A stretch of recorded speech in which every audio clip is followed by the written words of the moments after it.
4 of the top 5 sides meeting tonight. It's a big night of games.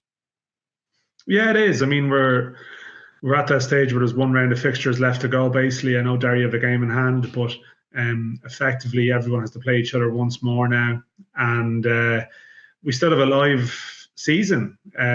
We do have a title race, but even if the title race fell to pieces in some shape or form, if Shamrock Rovers did suddenly get their act together and pull away, there's still going to be a big race for Europe. There's still situations at the bottom around the relegation playoffs. So, and the FAI Cup is sort of very important in its own right, but also sort of relevant to the European picture too. So it's great. It's tough to pick which game is the big one on a given night. Next Friday, the top 6 are effectively all playing another team in the top 6. So yeah, it's a great problem to have. And Dan, you had a state of play piece in today's Irish Independent, which I'd urge anyone to go out and have a look at as well.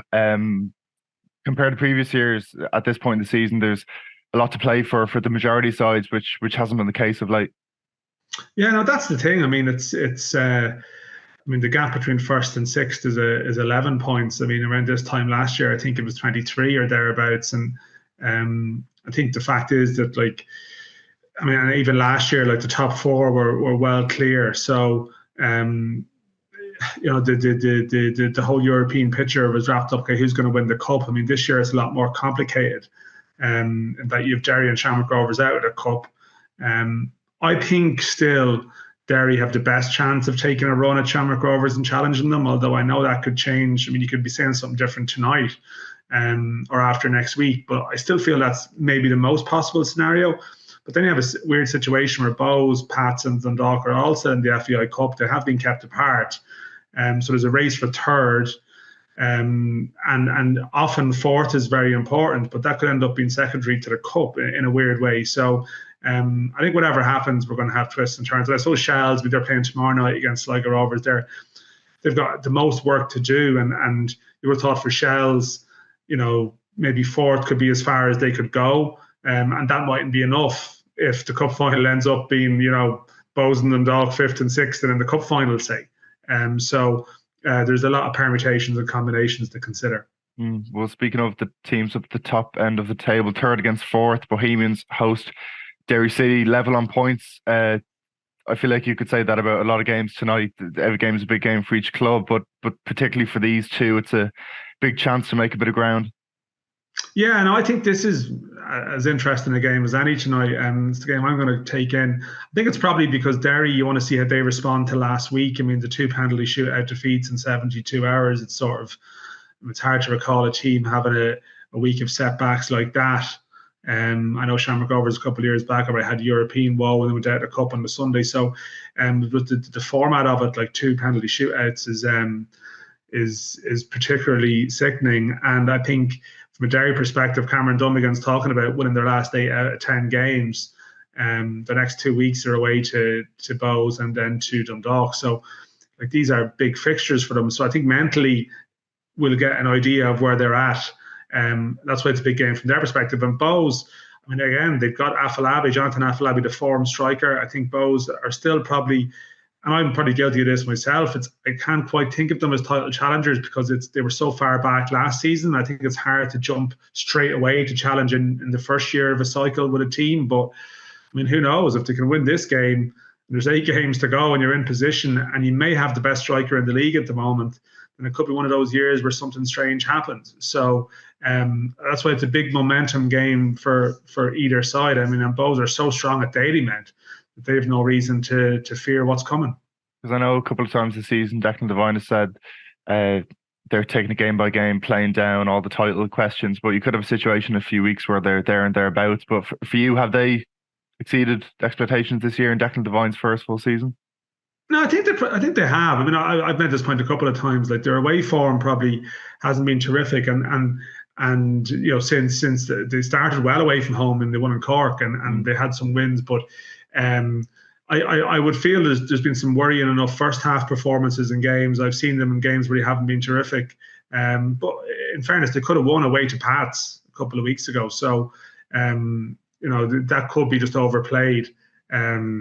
It's just they've had a run of games at home. You might expect them to win, and that's helped them. But I suppose Bows are at the stage now where they go to Tala next week as well and play Derry tonight. So the top two at the start of the season, I suppose, in terms of expectations, if they can somehow take 4 points from these games, say, then why not? But I think for Bows as well, I mean, it's great for them to be talking about the title, because I think ultimately top three would be their target at the start of the season.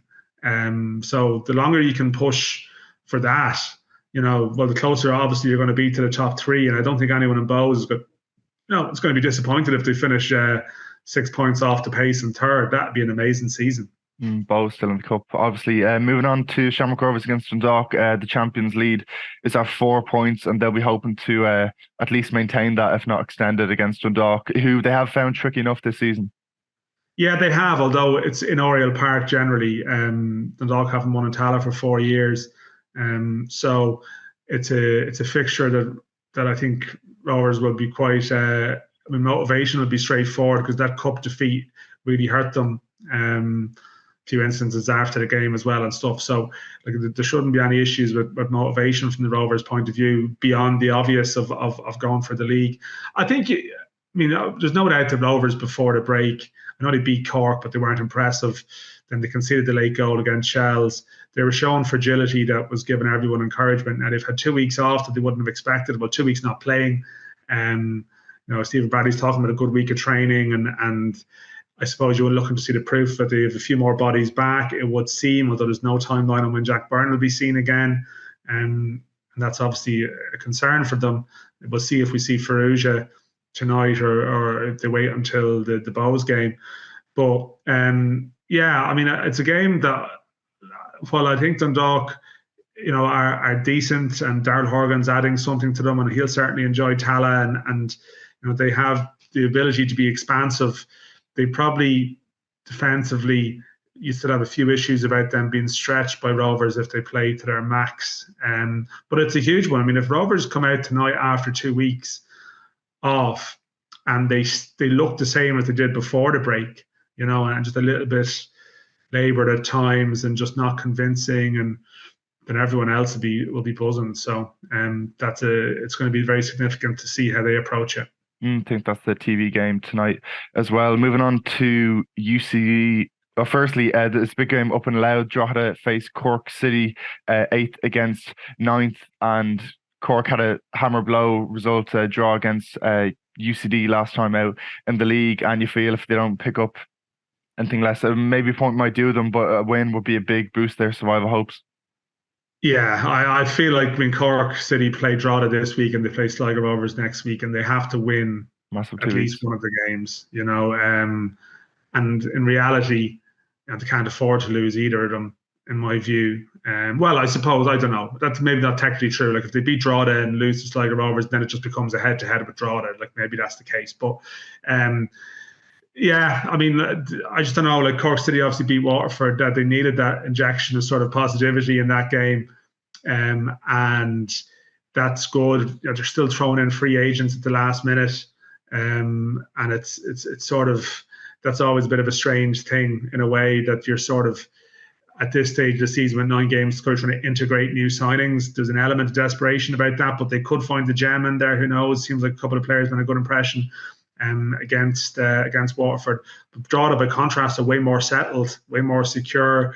They sort of have a durability about them, and I feel I would be surprised if Drogheda were to lose this game at home to Cork at this stage of the season. If they do, it's game on. And from Drogheda's perspective, there's a certain pressure with that. They're probably thinking, we can take control of our survival situation tonight. But Cork are going to have to find a level above their recent league performances. We'll see with the cup just a little oasis, because the first division might be way off. Who knows? And Dan, just very briefly, UCD Pats and Sligo Rovers Shelburne. UCD Pats Friday night, Sligo Rovers Shelburne Saturday night. The last 2 games tonight. Yeah, but UCD Pats Pats are in the title discussion. Everyone has to feel like they have to beat UCD, and Pats certainly have reason to believe they're in the discussion. We'll see. We'll see if Adam Murphy's there, writing about his move to Bristol City, but I think there's an issue with that move now. So every chance Adam Murphy will be there for the rest of the season. And Pats, I think, should win that game comfortably. And